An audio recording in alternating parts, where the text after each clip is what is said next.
প্রিয় দর্শক, আমরা এই মুহূর্তে দেখতে পাচ্ছি শাহবাগে আওয়ামী লীগ নেতা কর্মীদের উপরে ধাওয়া পাল্টা ধাওয়া চলতেছে, ভাঙচুর করতেছে। এক দফা এক দাবিতে আজ সোমবার সারা দেশে অযোগ্য আন্দোলন ডাক দিয়েছে বৈষম্য বিরোধী ছাত্র আন্দোলন। এ সময় বেলা 11টার দিকে শাহবাগ এলাকায় বিক্ষোভকারীদের আওয়ামী লীগ নেতা কর্মীদের উপরে ধাওয়া দেয়। রাজধানী শাহবাগের মোড়ে লাঠি সোঁটা হাতে শত শত লোক জমা হয়েছে। সকাল 10:30টার পরে তারা পুরো ঢাকার দিকে ছড়িয়ে নিয়েছে।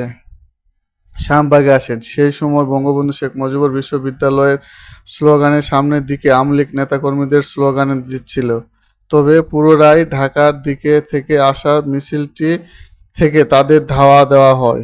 তারা হাসপাতালের ভিতরে ঢুকে যায়। এতে প্রতিপক্ষ লেখা পর্যন্ত বেলা 11টার দিকে সেখানে সংঘর্ষ চলছিল। সংঘর্ষের সময় হাসপাতালের প্রসঙ্গে রাখা কয়েকটি গাড়ি ভাঙচুর হয়। সেই সময় হাসপাতালের ভিতরে আশ্রয় নেওয়া আওয়ামী লীগের নেতা কর্মীদের ইট পাটকেল ছোড়াছুড়ি। মিছিলের সময় এক দফা এক দাবিতে স্লোগান দেয়। আরও বলা হয়, ভাই আমার মরণ কেন, প্রশাসন জবাব চায়। এর আগে সকালে শাহবাগ এলাকা দিয়ে 2-3 জন করে বিক্ষোভকারীদের যাওয়ার সময় ছাত্রলীগের নেতাকর্মীদের তাদের মারধর করে। পরে বিক্ষোভকারীরা সংগঠিত হয়ে আসেন। এ সময় শাহবাগ এলাকায় কোনো পুলিশ দেখা যায়নি। শাহবাগ থানা এলাকায় একটি পুলিশের গাড়িতে বিক্ষোভকারীদের আসতে দেখে সরে বঙ্গবন্ধু শেখ মুজিবুর বিশ্ববিদ্যালয়।